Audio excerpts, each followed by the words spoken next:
Baik, teman-teman, selamat datang kembali. Pada kesempatan kali ini saya akan membahas analisa saham atau rekomendasi saham untuk minggu ini tanggal 1 Juli sampai dengan 5 Juli 2024 ya. Jadi IHSG sudah mulai bangkit, dia sudah breakout ke atas 7.000 kembali ya. Um, nah, apakah sudah aman Pak Sunar indeksnya, IHSG-nya? Nah, kalau saya sih sarannya tetap fokus ke saham-saham yang ada di portfolio masing-masing atau di watchlist-nya ya. Jadi IHSG memang bisa dipakaikan acuan, memang dia benchmarknya, tetapi kita jangan terlalu fokus di sana karena kita nggak bisa buy sell IHSG langsung. Jadi kita fokus ke portfolio kita dan saham-saham yang uptrend-nya masih bagus. Yang kali ini saya akan bahas 10 saham, sebentar, 10 atau 12 jam, 10 atau 12 ya, saya belum hitung ya, saham yang masih bagus selain saham perbankan. Karena sebelumnya saya sudah bahas saham perbankan ya, ada 6 saham. Jadi saya bahas yang di luar perbankan aja, yang nggak suka bank mungkin ya, karena bisa lihat untuk saham-saham apa yang potensial ya. Jadi yang pertama yang saya bahas adalah untuk saham Telkom. Telkom ini sebenarnya di grup saya sudah bilang ya sebelumnya, kalau mau buy Telkom, tunggu kalau dia sudah berhasil naik ke atas 3.000 aja. Karena kalau masih di bawah 3.000, dia masih resiko. Ya, memang kalau sudah naik sih ngomongnya gampang. Pak Sunar, ini kan saya sudah bilang, ini kan bakalan terbentuk double bottom ya seperti itu ya. Nah, saya sudah sering kali kasih edukasi ya. Kalau Anda menemukan eh, strategi menggunakan chart patterns ya, menggunakan pola grafik, itu belinya ya chart pattern ya, pakai chart pattern itu trading breakout ya. Jadi patternnya harus terbentuk dulu, barusan kita konfirmasi breakout dari neckline-nya, kita barusan buy. Bukan diprediksi membentuk double bottom terus kita buy di bottom kedua yang belum terbentuk sempurna, belum tembus neckline-nya terus kita buy. Enggak. Kalau sudah tadi ini ngomongnya gampang, tinggal tunjuk aja. Lo Pak Sunar, saya beli di sini nih. 2.700 tuh, keren kan? Gitu. Langsung setelah saya beli nggak lama naik gitu ya. Karena saya tahu ini bakalan double double bottom gitu ya, seperti itu. Ngomongnya sih double bottom pakai chart pattern ya. Nah, kalau trading chart pattern itu harus tunggu breakout ya. Jadi patternnya terbentuk, breakout dari neckline-nya ini kan double bottom W gini ya. Nah, itu kita breakout ke atas ini, neckline-nya ini. Yang mana neckline-nya itu adalah, sebentar, garis saya agak miring ya. Pokoknya ini ya, swing high di sini ya. Nah, ini kalau breakout dari neckline-nya ini, ya kita barusan buy. Satu kasus terakhir ini, nah ini barusan buy. Nah, targetnya di mana? Kalau berdasarkan chart pattern ya, kita ukur aja ketinggiannya ini, kedalamannya dari ketinggiannya, penurunannya ini kita ukurkan ke atas, plotkan ke atas. Kurang lebih nanti targetnya ya sekitar 3480. Ini area yang sudah saya gambarkan sebelumnya, kurang lebih 3.400 sampai 3.480. Ya. Jadi ngikutin garis saya sudah lumayan enak lah ya, nggak perlu yang aneh-aneh juga. Ya bukan berarti saya menjombongkan diri, enggak. Nah, memang kenyataannya ini kurang lebih kan sama ini. Kalau kita plotkan ke atas, kedalamannya ini kalau dia breakout di atas gap berikutnya 3.400 sampai 3.480 nutup gap ini ya. Seperti itu. Ini kan ada gap. Nah, itu untuk Telkom. Jadi kalau mau buy sekarang boleh pasang trade stopnya atau stop lossnya di 3.050 maksimal dan 3.000 ya, kita bagi dua atau 2.900. Tapi kalau dia turun di bawah 2.900, saran saya lebih baik jual dulu semuanya. Karena kalau dia gagal bertahan di atas 2.900, itu dia bisa turun lagi ya. Bahkan bisa lower low dari 2.700. Memang sebelumnya sudah rebound ya, mantul pas di 2.700. Jadi kita bukan jangan jangan punya mindset anchoring ya. Misalnya pas benar turun di bawah 3.000 saya jual.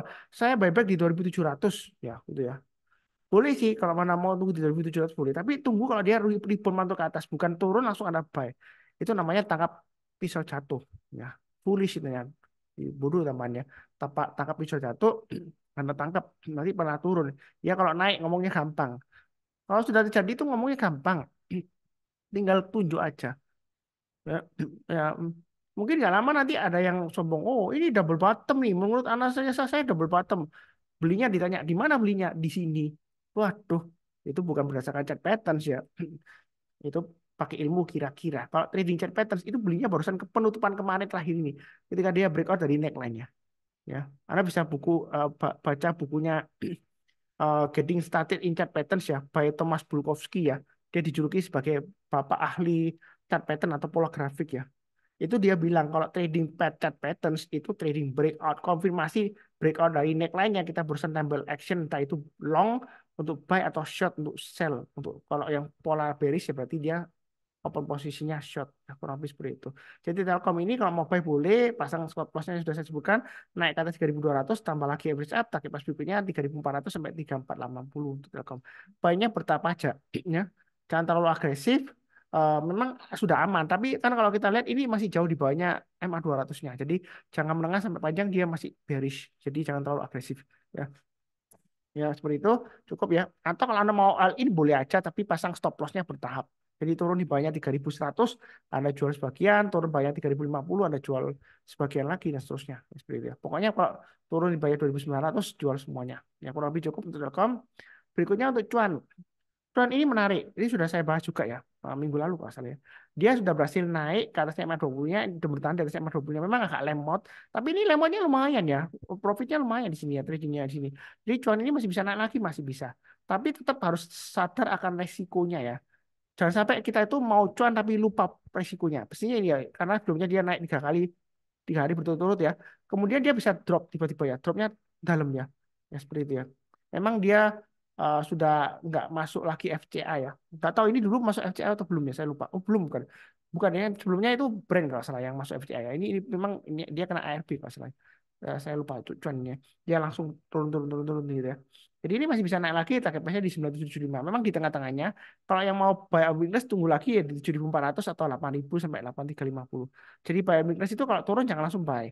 Tunggu rebound mantul ke atas kita barusan buy. Menjelang penutupan atau besok paginya. Ya, kalau habis seperti itu cukup. Untuk berikutnya TPIA ini masih bagus. Selama bertahan di atas 9.000 TPIA masih cukup bagus ya, strong ya. Jadi kalau mau buy on dip aja TPIA di sekitar 8.800 ya. Anda siapkan bisa tapi jangan terlalu banyak. Pakai stop lossnya di 8.575 atau 8.400 maksimum stop lossnya. Selama dia bertahan di atasnya 8.400 untuk TPIA, dia masih ada peluang untuk breakout lagi ke atas 10.000. Targetnya gimana? 11.000. Ya, itu untuk TPIA. Jadi banyak bertahap aja, tapi harus tahu resikonya ya. Dia bisa drag-nya cepet ya. Jadi dalam 1 hari dia ekornya panjang ke bawah. Ya. Jadi trading apapun juga Anda harus paham resikonya. Kalau Anda nggak berani, pilih saham yang lainnya aja. Daripada memaksakan diri, nyangkut, nanti nyalain Pak Sunar nanti ya. Seperti itu ya. Cukup ya. Berikutnya brand, apa kabar brandnya? Brand masih bagus, afternya masih bagus. Ini dia testing 10.225. Kalau dia berhasil tembus naik ke atas 10.225, yang mau buy high sell higher silakan. Target price berikutnya 11.400, mau buy on weakness sudah saya gambarkan 8.200. Jadi harusnya yang ngikutin saya udah buy on weakness di 8.200 ya. Kenapa di 8.200 Pak? Aduh, di bawah Pak Senar. Ya sudah terjadi, ngomongnya gampang. Kamu tinggal tunjuk aja di sini di bawah waktu dia kena FCA ya. Ini kan nggak ada yang transaksinya, dan setelah dilepas kan dia barusan naik-naik terus arah langsungnya seperti itu ya untuk brandnya. Nah mudah-mudahan dia bisa tembus ke atas 11.400 lagi, yang nyangkut bisa lepas ya, yang misalnya buy di bawah juga bisa profit ya seperti itu ya. Yang mau profit atau mau beli belum punya atau mau beli jangan didoakan turun, karena ini kalau turun lagi turunnya bisa dalam. Ya kalau naik lagi seperti ini, kalau nggak naik-naik ya habis kamu ya seperti itu ya. Ya kurang lebih seperti itu. Cukup ya. Berikutnya SMGR. SMGR ini sudah mulai naik. Memang laporan keuangan terakhir labanya agak penurunan dibandingkan dengan tahun sebelumnya. Tetapi kalau kita lihat dari segi penggunaan semen, ini saya kan minggu lalu sempat nonton YouTube ya. Sri Mulyani menyebutkan konsumsi semen sudah mulai naik ya.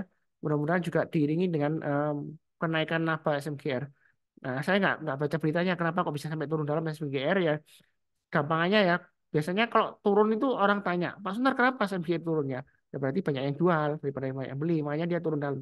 Nah di sini dia masih testing MA20-nya. Sebenarnya kalau mau buy sekarang, memang masih sideways di bawah, tapi masih resiko. Jadi belinya bertambah aja. Kalau dia naik ke atas 3.900 kita buy, naik ke atas 4.150 kita tambah lagi average up, target price berikutnya di 4.580 dan 4.880. Ya kurang lebih seperti itu. Ya itu untuk SMGR. Mudah-mudahan dia sukses naik. Sejauh ini memang masih lesu. Eh, ini saya yakin sih kalau dia masih bertahan di atasnya 340 untuk SMGR, dia masih ada peluang untuk breakout ke atas 4150. Jadi banyak bertahap aja. Jangan terlalu agresif ya. Ya seperti itu ya. Jangan punya mindset anchoring juga. Jangkar.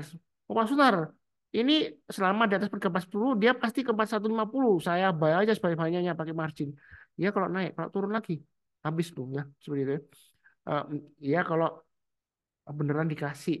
Mungkin ada yang bilang, oh Pak Sunar, ini nanti double bottom loh.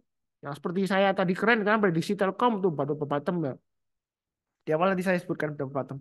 Ya kalau ada nyebutnya double bottom, chart pattern, ini dilarang beli di sini. Tunggu kalau dia breakout ke atas 4150. Kenapa? Karena tembus dari neckline-nya itu. Patternnya double bottomnya terbentuk, breakout, berusaha beli. Open ambil posisi long, beli. Kalau belum terbentuk, Anda mengira-ngira. Iya, kalau terjadi sih, Anda sombongnya kemana-mana. Seperti Telkom ini. Oh, Telkom double bottom Pak Sunar tuh berhasil breakout. Ya, iya kalau sudah terjadi. Coba kalau belum jadi, kalau dia turun lagi, ya seperti itu. Ya saya nggak menjelekkan Anda, nggak. Kenyataannya memang kalau trading chart patterns, menurut aturannya itu harus trading breakout. Karena harus konfirmasi patternnya terbentuk, baru kita ambil tindakan. Ya, bukan mengira-ngira, mengahli nujum, diramal patternnya terbentuk, enggak. Ya, bukan ahli meramal pattern ya, enggak ya. Pattern itu sudah terjadi, berdasarkan itu kita bisa ukur target price-nya. Kurang lebih seperti itu, pasti cukup menarik ya SMBR ya. Jadi targetnya 4580, berikutnya lagi 4880. Kurang lebih seperti itu. Berikutnya BRPT ini area buy and sudah saya sebutkan 950 areanya lumayan menarik ya. Memang harus sabar. Ini paling tidak 1040 atau 1050 dikasih. Kalau dia breakout ke atas 1050 mau tambah lagi average up boleh, target pas berikutnya 1150, 1280, 1445. Ya, kurang lebih seperti itu. Nah, saya barusan ingat BRPT ini ya. Sebelumnya saya kan sudah bahas lama di sini ya, yang di sini ya. Yang ini kan coretan saya sebelumnya Arif menulis. Ada sebelumnya yang buy BRPT, kalau nggak salah dia waktu itu di awal-awal Maret ya, seperti itu ya. Dia buy, dia cetak saya, kemudian dia tunggunya lumayan lama. Memang dia ada turun, tapi dia saya nggak tanya sih, apakah dia pasang stop loss atau enggak. Tapi yang terakhir waktu naik, saya ingat waktu itu eh, sekitar Mei tanggal berapa ya? 20, pokoknya 20 ke atas gitu ya. Itu dia kasih telegram message ke saya. Langsung thank you banget untuk BRPT-nya. Dia bilang, saya ikutin video sama Pak Sunar ya seperti itu ya. Jadi saya profit cuan. Terus dia bilang dia mau transfer katanya kasih ya istilahnya kasih rezeki lah buat Pak Sunar lah. Thank you banget lah gitu dia bilang gitu. Udah saya kasih nomor rekeningnya dia transfer. Itu dia transfernya 200.000 seperti itu ya. Ya sih saya terima aja sih seperti itu ya. Jadi bukan berarti saya mengharapkan supaya orang transfer enggak ya, ya seperti itu ya. Kalau orang sudah tahu saya itu ekonominya lumayan cukup kuat lah ya seperti itu ya. Jadi enggak mengharapkan kayak transferan 50.000, 100.000 enggak. Tapi kalau mau kasih ya silakan seperti itu ya. Ya suka rela aja terserah seperti itu ya. Jadi itu hanya cerita aja. Bukan berarti nanti ini naik lagi saya minta duit enggak. Ya, profitnya di tangan Anda, tapi kalau loss juga di tangan Anda sendiri kan. Saya nggak minta kalau profit, kalau loss ya tanggung sendiri. Yang penting pasang stop lossnya ya. Ini masih ada potensial untuk bangkit lagi. Paling tidak ini kalau rebound paling tidak mungkin 1150 dikasih ya. Karena sebelumnya ini nyentuh 1150. Dia berapa kali nih yang touch 1150 ya. Selama di atasnya 950 ya. Ini kalau kita lihat satu kali, ini kan turun dan nyentuh kan dua kali. Kemudian ini memang nggak sampai 950, tapi mungkin ini bisa sampai lagi 1150 ya. Ini dia tiga kali ya, gitu ya. Ini nggak sampai ya. Ya ini memang nggak sampai semuanya, tapi kan paling nggak pasang stop ya cuan sedikit lah sini. Kalau 950 ke atas ya ini dikasih malah lebih ya, seperti itu. Jadi ini selama bertahan di atasnya 950 atau maksimum stop lossnya 900 itu masih potensial untuk ke 1150-an untuk BRPT ya. Kalau lebih cukup berikutnya untuk Pegas, Pegas masih cukup menarik. Trading range-nya sudah saya gambarkan nah 1300 1500. Ini area buy weakness-nya 1500. Berikutnya target price-nya 1650. Jadi selama bertahan di atasnya 1500, ini Pegas masih peluang untuk breakout ke atas 1650 dengan targetnya 1800 sampai 2000 ya. Jadi Pegas ini masih cukup menarik kalau mau buy nyicil aja, net buy asing juga lumayan seperti itu ya. Cukup ya. Berikutnya AMRT, AMRT juga saya sebutkan ini sideways ya. 2600 sampai 2800. Jadi buy on weakness saja sekitar 2600-an atau 2700-an. Kalau dia naik kita berusaha buy, target price berikutnya 2820. Kalau dia naik lagi, kita tambah lagi average up, target price berikutnya 2940. Ini lumayan rapi trading range-nya ya. Jadi untuk AMRT ini lumayan aman lah ya. Ini kita tahu bisnisnya ya. Alfamart ya. Seperti itu ya. Lebih cukup. Berikutnya ini ASI ini masih downtrend ya. Mungkin ada yang maksudnya IHSG kan sudah 7.000 ke atas sama apa nih yang masih di bawah nih yang bisa dibeli ya mungkin ASI. Memang ASI ini masih berat ya. Kalau kita lihat ini tekanannya masih lumayan kuat ya inverted hammer tapi ini masih potensial. Kenapa? Kalau kita perhatikan di sini ya. Ini swing low-nya di sini ya sebelumnya di 4 4290 ya ini ya low-nya. Nah, nah dia itu ketika dia naik konsolidasi naik turun naik turun ya. Ini dia masih bertahan di atasnya 4290. Terakhir untuk ASI saya buyback lagi ya. Tambah lagi ya. Sebelumnya untuk ASI ini saya gagalnya banyak banget ya. Setelah kumde dividen saya jual ya kan memang sebelumnya ada profit sedikit kemudian ada loss ya karena um, memang ini kan nggak nutup ya. memang naik sedikit ya kemudian dividennya. Ya ini kan gapnya karena pembagi dividennya kan lumayan gitu. Memang ada loss sedikit untuk ASI, jadi saya mulai buyback bertahap ya untuk ASI. Mudah-mudahan dia lancar, buynya jangan terlalu banyak. Kalau dia naik lagi ke atasnya ini 45 ini sebentar ini saya lihatkan dulu gambar garisnya ya. Sebenarnya masih resiko ya, ini masih strong downtrend. Jadi kalau dia naik lagi ke atas 4640, Anda tambah lagi average up atau lebih baik tunggu aja naik ke atas 4640 Anda berusaha beli ya.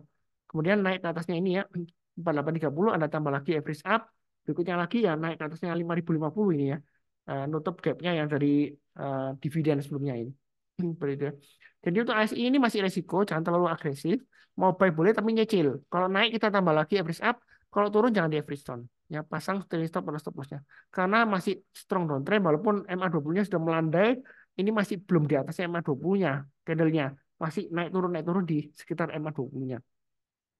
Kurang lebih cukup SCI, berikutnya INDF. INDF kalau nggak salah pembagian dividennya lumayan besar juga. Jadi walaupun dia lesu, tapi ini sudah mulai membaik. Kalau mau buy silakan. Target price berikutnya 6.300 dan 6.500. Itu untuk INDF. Stop loss-nya maksimum di 5.850. Ya, kurang lebih seperti itu. Untuk Indofood saya ada beli, tapi belinya sedikit aja. Karena saya fokusnya masih di saham perbankan. Ya, kalau lesu situasi belum kondusif, saya lebih cenderung ke perbankan karena dia resilient ya, seperti itu. Kokoh ya seperti itu. Kurang lebih seperti itu cukup ya untuk Indofood. Berikutnya PTRO, PTRO masih menarik. Ini area supportnya 7650.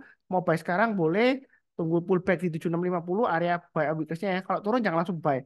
Tunggu dia naik ke atasnya 7650 atau naik ke atas 8000 lah ya. Kurang lebih seperti itu ya. Karena 7650 kan belum dipotong. Ya kalau naik ke atas 8000 kita buy. Atau kalau nggak, kalau kita lihat di sini sebelumnya penutupan dari akhir bulan Juni itu kan tuh high-nya di 8400. Jadi kalau dia breakout higher high eh, bentar, high-nya 8600 sih, bukan 8400. 8600 kalau dia naik ke atas 8600 yang belum punya kalau mau trading buy silakan target price-nya sekitar 9500 sampai 9850 itu untuk PTRO ya. Ya kurang lebih sih seperti itu untuk PTRO. Mungkin ada nanya Pak Sunar, apakah ini nanti double top Pak Sunar ya? Selama di atas 7650 ya masih aman untuk PTRO ya. Buy on di sana aja. Ya kurang lebih cukup. Eh, Berikutnya satu sama lagi MTEL. MTEL ini kalau kita lihat MA20 sudah mengarah ke atas. Kalau kita lihat ini yang suka buy on di MA20-nya yang pakai Sunar Super Seed ya yang saya bagikan free tools-nya ya. Ya itu dia sudah buy di sini. Karena sebelumnya saya masih ingat ada yang tanya ke saya, Pak Sunan, ini motong MA20 dari bawah ke atas, Pak Sunan, boleh bayar nggak MTEL? Boleh. Ya, entah dia sudah pasang trailing stop atau enggak sebelumnya, saya nggak tahu, saya nggak tanya lagi. Ya, jadi kalau MA20 yang lihat Sunar Super Seed harusnya sudah baik, karena MA20-nya mengarah ke atas, harganya sudah dipotong ke atas kembali. Ya, nah ini memang nggak dipotong, tapi ini sudah di atasnya lagi dari swing high seperti di sini. Jadi ini kalau mau buy boleh naik ke atas 660 tambah lagi average up, kemudian naik lagi ke atasnya ini ya. Sebentar saya gambarkan garisnya aja langsung diplotkan di sini. Setelah 660 berikutnya 680-an di sini ya. Ya sebentar. 685 kemudian kalau naik lagi atas 685 target pas berikutnya di 745. Tengah-tengahnya antara 685 sampai 745 saya pakai swing high di sini 715. Jadi trading itu gampang kalau sudah ada acuan garis-garisnya di mana kita pasang trailing stopnya, di mana kita pasang stop lossnya tinggal dieksekusi aja ya. Pakai automatic order. Ya, saya rasa cukup ya. Ini 12 saham ya. Sudah lebih dari cukup. Untuk minggu ini tanggal 1 Juli sampai dengan 5 Juli 2024. Jangan lupa subscribe, like, nyalakan lonceng notifikasinya. Seperti biasanya, saya doakan selalu semuanya selalu sehat, damai, dan sejahtera selalu. Amin. Terima kasih banyak. Tetap semangat.